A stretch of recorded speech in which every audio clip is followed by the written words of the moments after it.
Welcome to BYJU'S classes.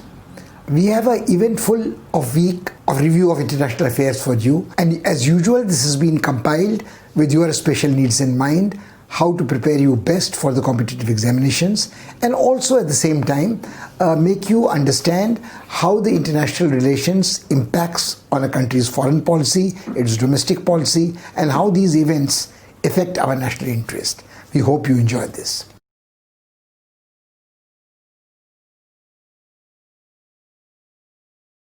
From the point of view of India, the event which was very important last week, the Quad Foreign Ministers Conference in Tokyo, in which the Indian External Affairs Minister Jaishankar made an extremely interesting speech.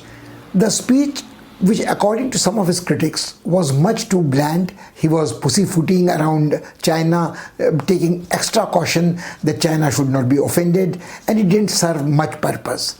But if you look at it in retrospect, I think the Indian External Affairs Minister was performing an extremely difficult balancing act. He was trying to tactfully remind China that India wants a relationship with it. It is not interested in forming an alliance against it, but it wants China to commit itself to a conduct in international relations which follows the rules of the game, which respects the territorial sovereignty and integrity of a neighbor, which has respect for international law, and which believes in settlement of disputes through a process of negotiations. Now, these are the things which India has conveyed to China repeatedly, bilaterally, at high-level meetings which the External Affairs of India has been having with the Chinese Foreign Minister and the counterparts at the lower level of the military commanders and so on. But I think the interesting part was this, that besides the foreign ministers of Japan and Australia, present in this conference of Quad was also the Secretary of State of United States of America, Mr. Pompeo. But the inspiration behind this originally was the Japanese Minister Shinzo Abe, who thought that this would be a good countervailing of China's aggressive drive in the Pacific region, or the South China Sea, or the North Japan Sea. But the interesting part now is that the Americans seem to have decided that they are the driving force behind this. And Pompeo made some blunt statements in this conference. It says that China has been aggressive, he's been invasive in South China Sea, in vicinity of Japan, and in the snowy heights of Ladakh. So all these parties should realize that they need US as their ally to have a good, strong position against China.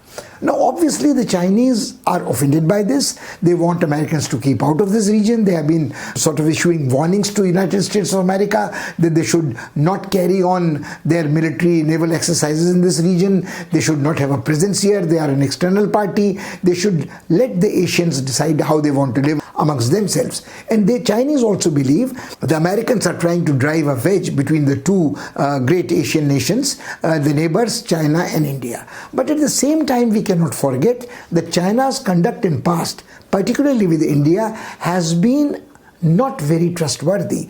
The talks were on for disengagement, for de-escalation when the June incident in the Galwan Valley took place. So the Indians cannot trust China easily, but at the same time situation is so much in flux. Nobody knows at the moment, can prophesy with certainty what the outcome would be of the presidential election in America, how it would impact on America's relationship with China, how Brexit is going to impact on how EU is trying to maintain a balance of its relationship with China and America. There also is the question of the ASEAN countries who depend very heavily on China. Why only of ASEAN countries? Talk of India. 35% of India's trade depends on its trade with China.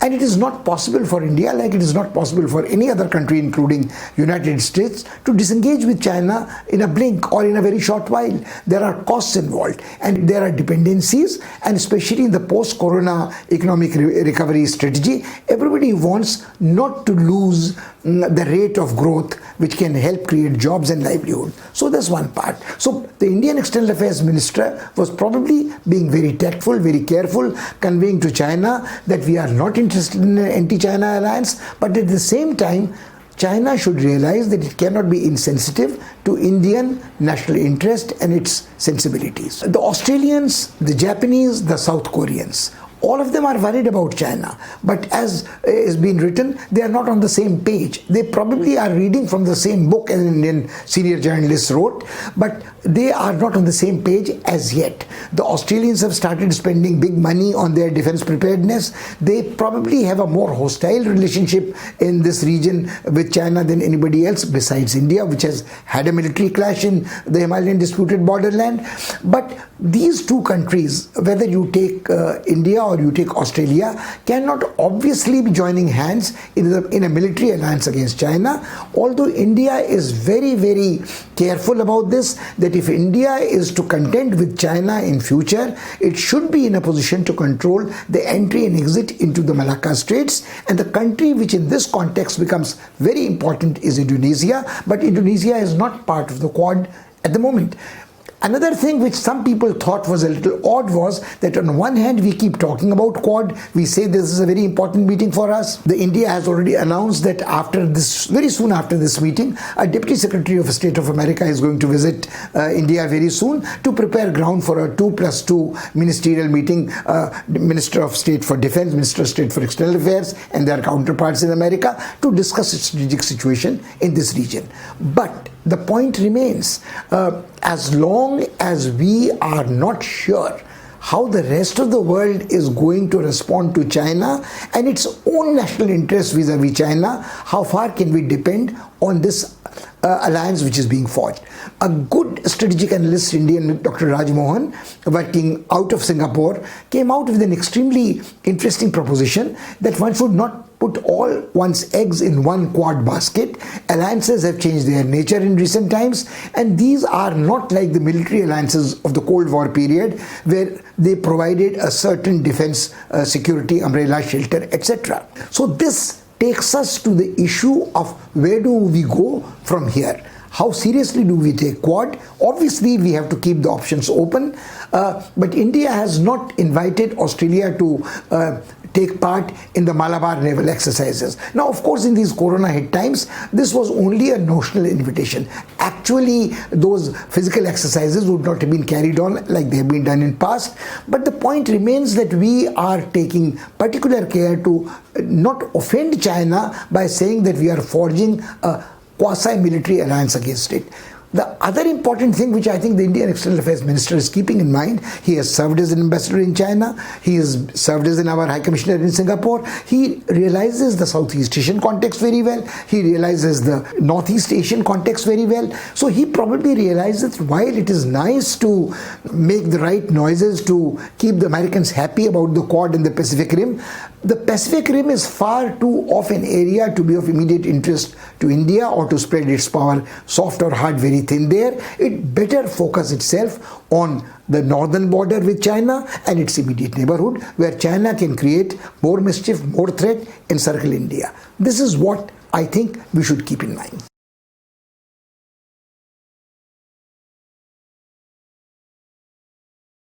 Another event last week that deserves close scrutiny is a Chinese ex-foreign minister's visit to Sri Lanka. This gentleman is also a member of the present Politburo and is considered to be an expert in foreign affairs, especially in South Asia. His visit was welcomed very warmly by the Sri Lankans, and the President Gotabaya went out of his way to make statements that people have been spreading the canard that the Chinese are trying to entrap Sri Lanka in a debt trap, like many other countries. They are trying to have a land on lease which will have extraterritorial jurisdiction in Hambantota port. All this, he said, is lies spread mischievously by people who are inimical to Sri Lanka and China both. And he said, on the contrary, it was Sri Lanka which had requested China to help them out with this project. Now, this is a very massive, big project. The Chinese have promised close to $5 billion in aid for infrastructural development. And let's not forget that this is Hambantota is the area where from the Rajapaksa brothers come from. This is their, so to speak, pocket borough. So far, not much progress had been made on this project, but that is partly because of political instability, uncertainty in Sri Sri Lanka, partly because China being occupied elsewhere, including its aggressive designs in India and South China Sea, OBOR elsewhere in Africa and other places. But the interesting part is this, that several other statements were made during this visit. President Gotabaya also said that the free trade agreement, which had been in limbo for a while, is going to be revived.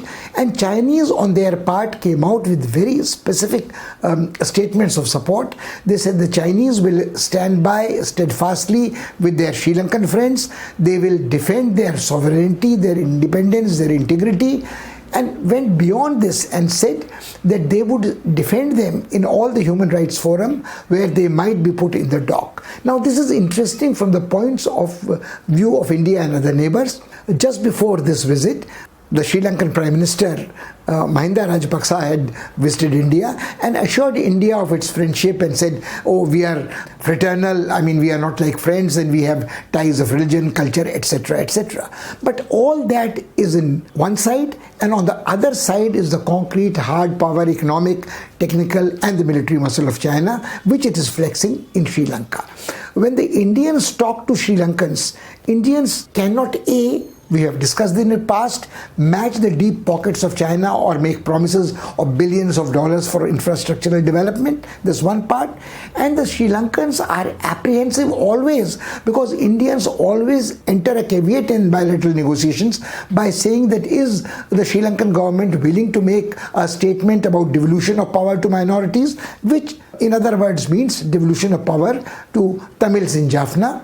Now this close association of Tamil politics in Jaffna, Tamil minority in Sri Lanka and the Tamil Dravidian politics in the state of Tamil Nadu is the one which complicates problems. Now, the moment you say that Sri Lankans are going to be defended by the Chinese on their human rights records in human rights forums, it immediately is contrasted with Indian stand, where the Indians would say that, look, we don't criticize or condemn the government of Sri Lanka for the harshness of the use of force which they did to eliminate Litte, but at the same time there should be human rights violations against the minorities which should be looked into. Now the problem is that however obliquely these demands are made, we in India seem to be putting ourselves in a position where the Sri Lankans do not get the message that Indians are going to be unequivocal supporters of theirs in where they are accused of human rights violations and so on. And let the Indians not forget,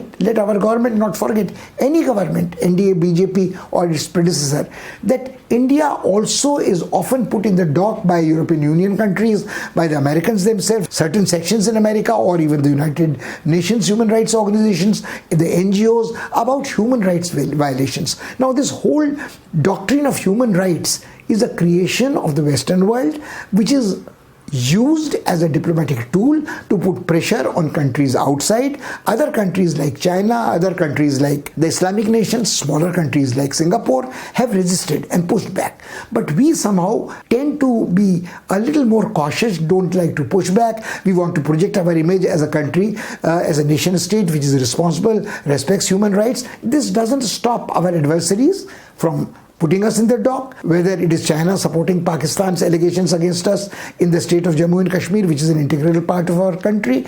But this we should keep in mind the moment we talk in terms of human rights and we paint ourselves in a defensive corner, our relationship with our neighbors becomes difficult, whether it's Rohingya refugees vis-a-vis Myanmar and Bangladesh. So I think India has to make up its mind that if we want to keep China out of the immediate neighborhood, we should assure our smaller neighbors like Sri Lanka that they have nothing to fear us. We support them totally. Their interests, economic, political, social, strategic, are integrally involved and enmeshed with us. Look at the map. China is a far way off. Naval base in Hambantota or no. China is a far way off from Sri Lanka, and India is a next door neighbor. So we should not forget the geopolitical dimension, but at the same time we should not forget recent past, recent history, and maybe at times the mistakes which we might have made in our diplomacy, trying to link up the bilateral relationship with Sri Lanka with domestic politics. The time has come, I think, to look at our relationship with Sri Lanka and Sri Lanka's relationship with China dispassionately, objectively, and try to match it realpolitically as much as we can.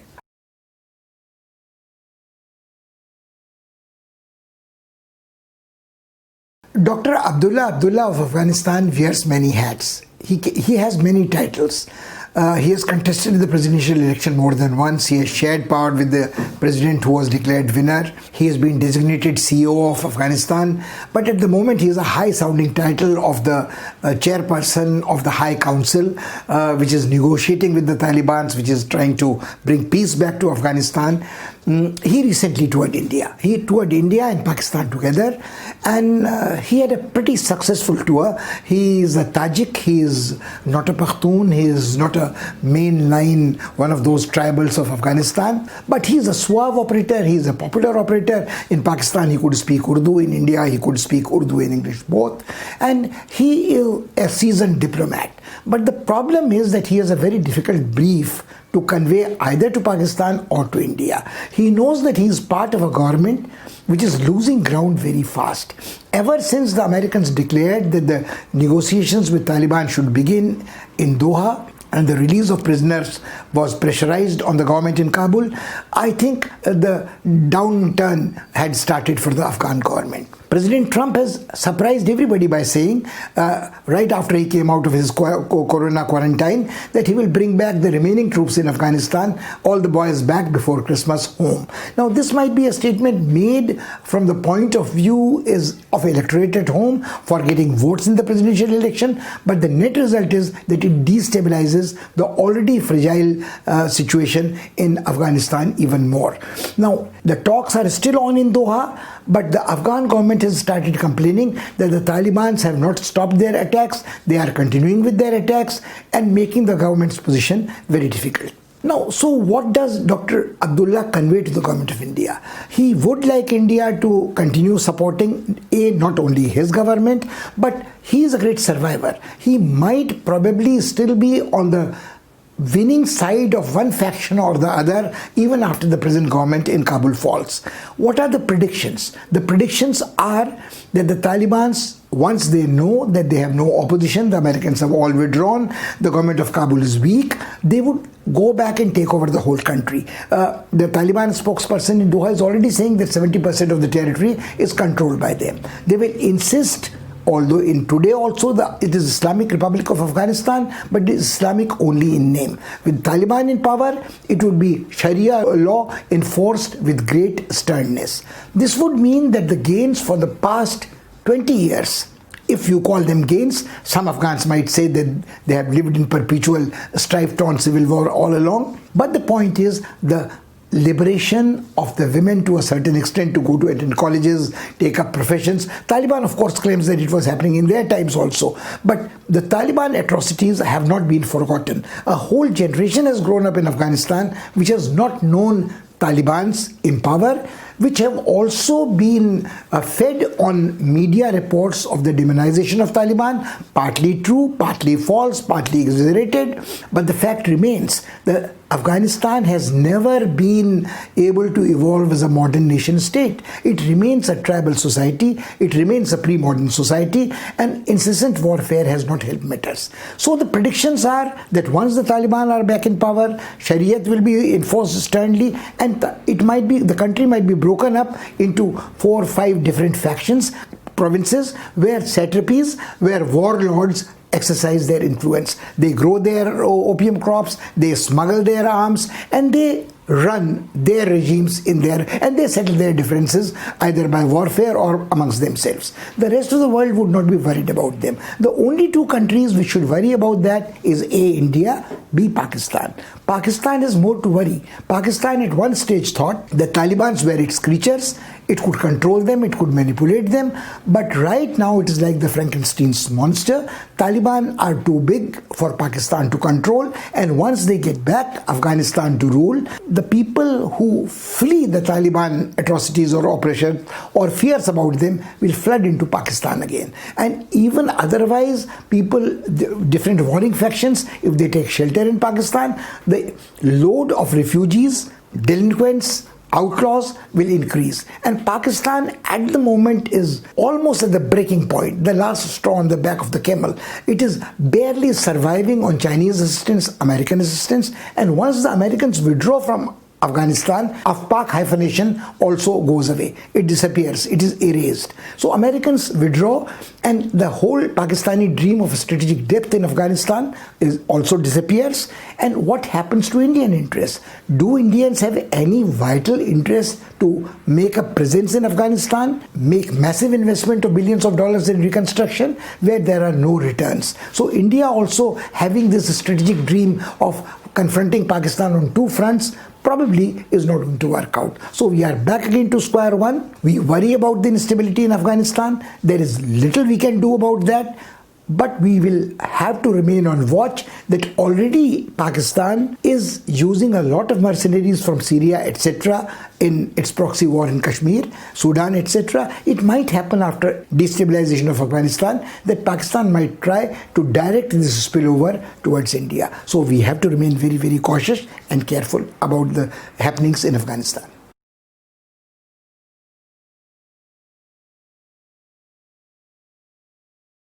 The world heaved a sigh of relief when there was a temporary truce, a humanitarian ceasefire in the battle-torn Nagorno Karabakh, the fight which was on between Armenia and Azerbaijan, in which hundreds of people have lost their lives.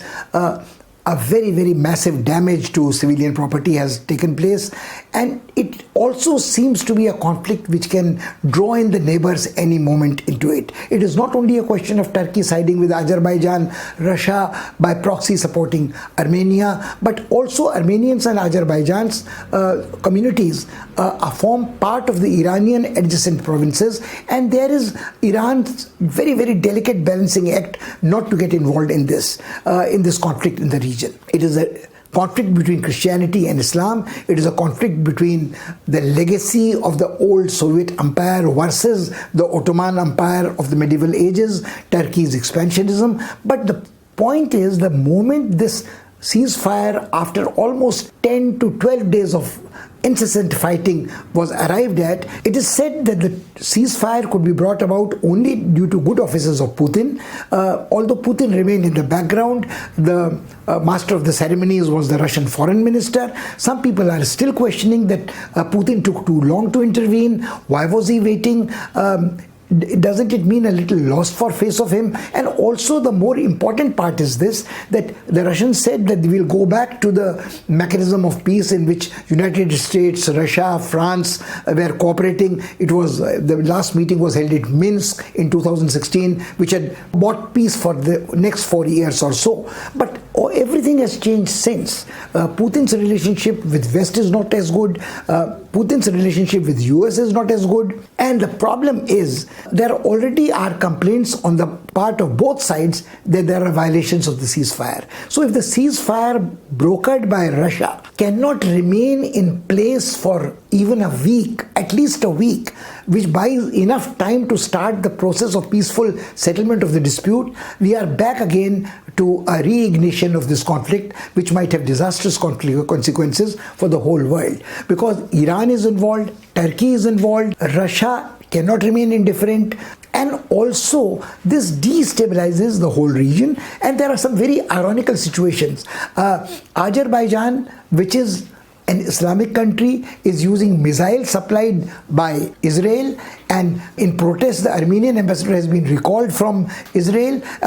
Israelis of course have refuted this allegation, but the fact is Russians have been having a happy arm trade with both of its erstwhile republic constituents in the Soviet Union. So there is a very great mix-up of ideological lines being blurred, arms trade being involved, a strong element of ethnicity, strong element of religious dogmatism, also the breaking up of these communities, the diaspora of Armenians and Azerbaijanis, into neighboring territories. Turkey claims that we are one nation, Azerbaijan and Turkey are one. Similar statement can be made by Iranians, who can say at one time, even before the Ottoman Empire, even parts of Turkey, Armenia and Azerbaijan were parts of Iranian Persian Empire. So going back to these historical memories doesn't help anybody today. Again, The younger generation in Azerbaijan and Armenia may be very peace-loving, but they have lived for 20, 25, 30 years without any conflict till 2016. But then suddenly they are reminded of old wounds, old memories, old holocausts. This is what India, as we said in past, is not directly involved, but India has a very vital interest in whatever happens in Middle East, West Asia, in the Gulf countries. So at the moment, there is some kind of a discomfort between Shia Iran and Sunni Muslim countries rest. There also is a little apprehension among the minds of the Saudis and the UAE vis-a-vis Turkey. There is a problem. Has Turkey spread itself too thin? That only time will tell.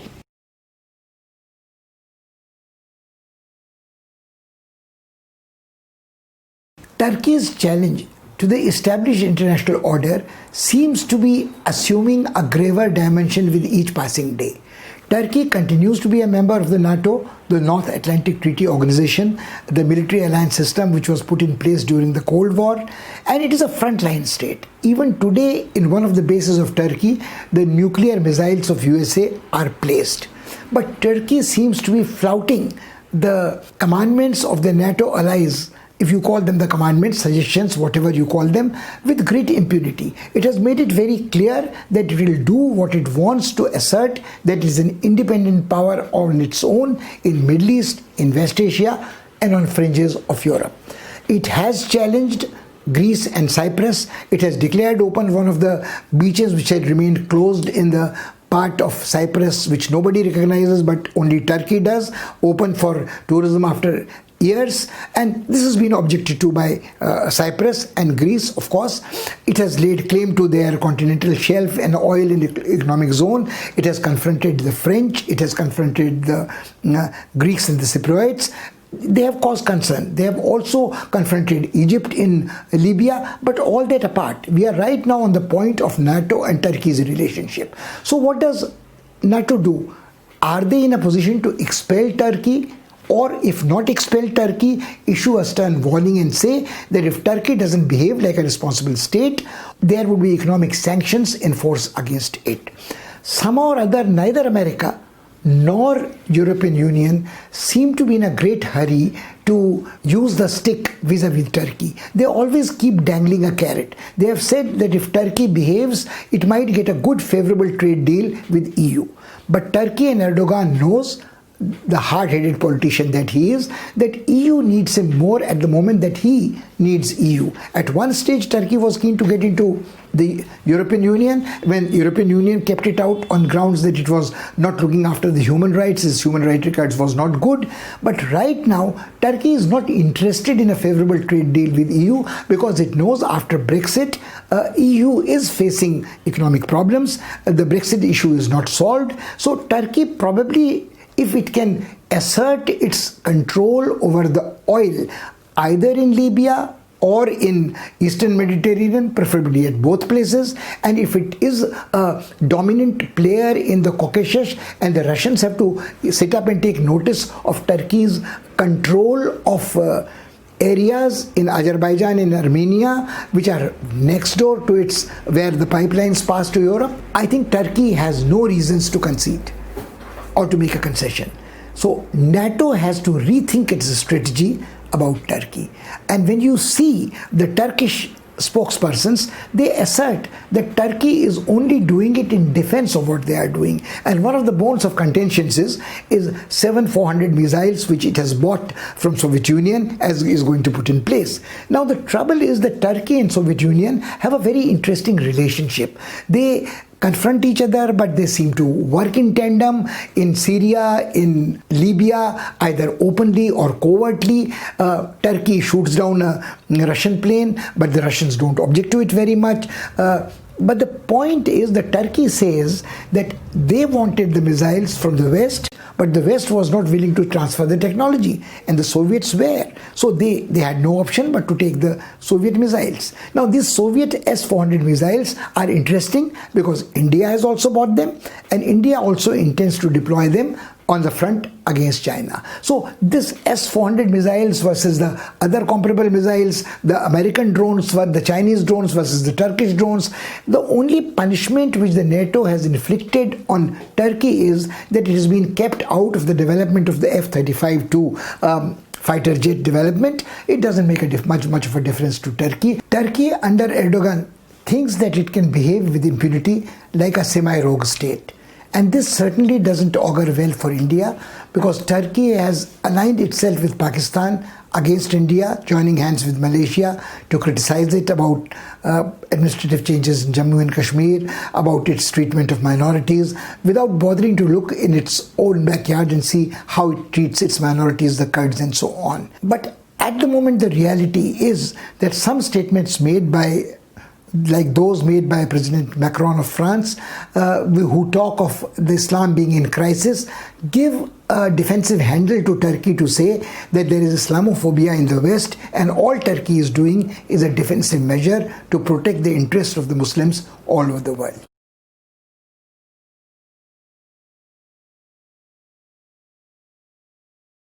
Now a quick look at the American continent. For the past few weeks, everybody has been focused on the US presidential elections, and last week was no exception.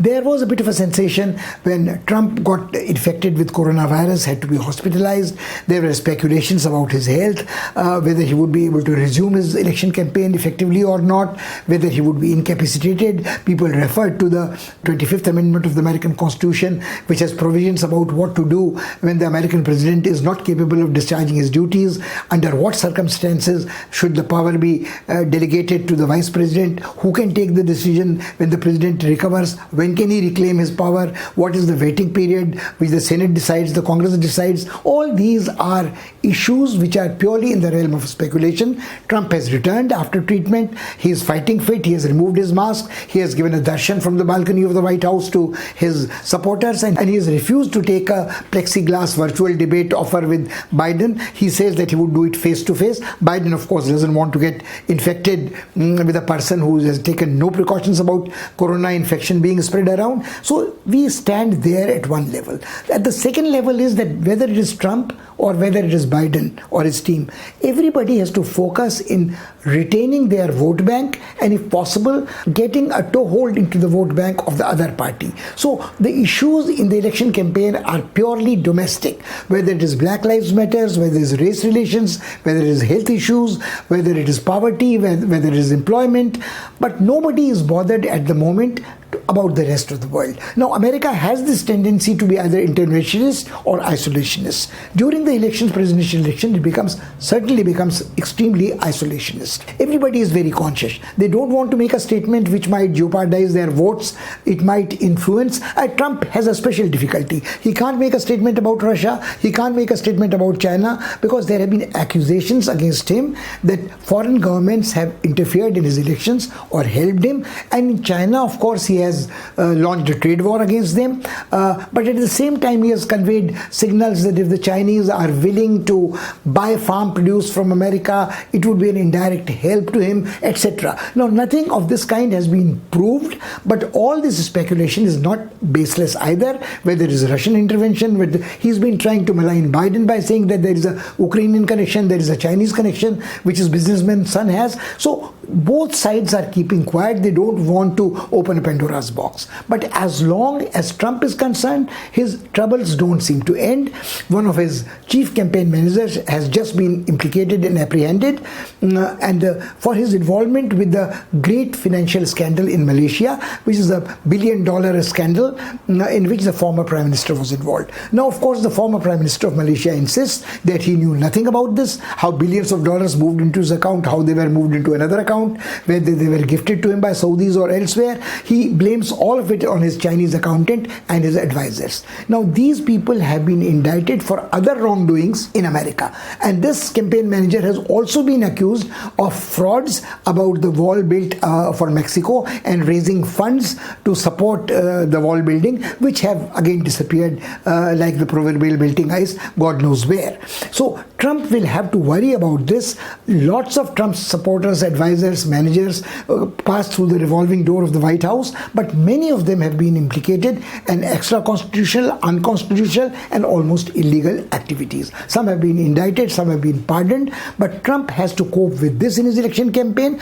But at the moment and for the coming weeks till the votes are cast, the Americans would not have time to spare for the rest of the world, but it doesn't mean that the rest of the world should forget what immediately impacts on our lives. The Americans can say, oh, another cyclone hits Louisiana, but this is not climate change. It is just accident. They might claim, oh, the California fires were caused by a spark in electrical circuitry of some high-tech wires. It was not impact of climate change. But sooner or later, the Americans will also have to face the reality, but they have a margin of a month and a half till elections are over there, and it is clear what is going to happen there, who's the successor, who's the incumbent in the White House. But the rest of the world, India included, has to worry about whatever is happening in the world outside America, in the world beyond the United States of America.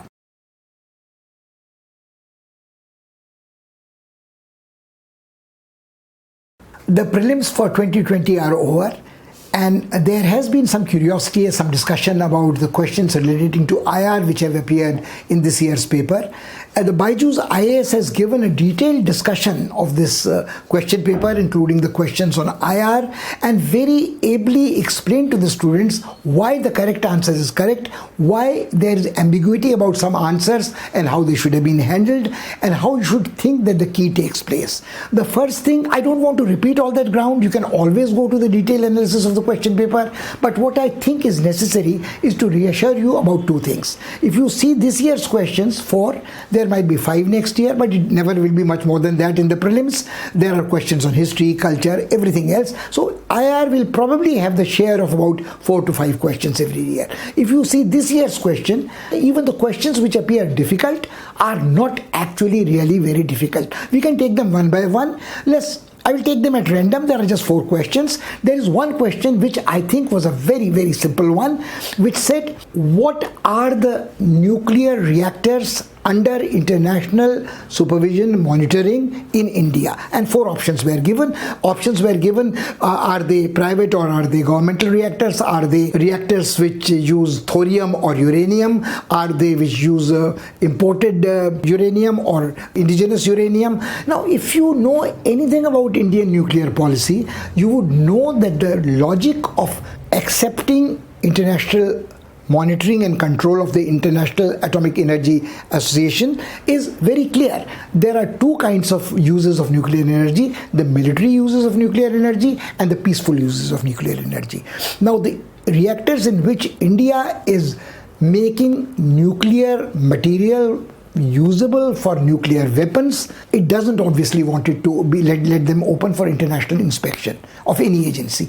It is making do with whatever nuclear fuel it can locally provide for these. But if there's a question of peaceful uses of nuclear energy, electricity generation, radiation of agricultural crops, medical treatment, then of course you are importing nuclear fuel from outside. And wherever you are using these, those are open to International Atomic Energy inspection. Now, if you have got this straight, you should have no problems finding out. It is not a question of private reactors versus government reactors. It is not about foreign reactors versus native reactors. It is not about thorium and uranium. It is about imported uranium or indigenous available uranium. So that is the correct answer. You tick it off straight away and you don't have to worry about that. You take another question. That question says, which of the 4 states and the countries are listed are members of G20? Now, first of all, I would like you to say that please don't worry too much about that. You don't have to remember all the 20 members of G20 every time.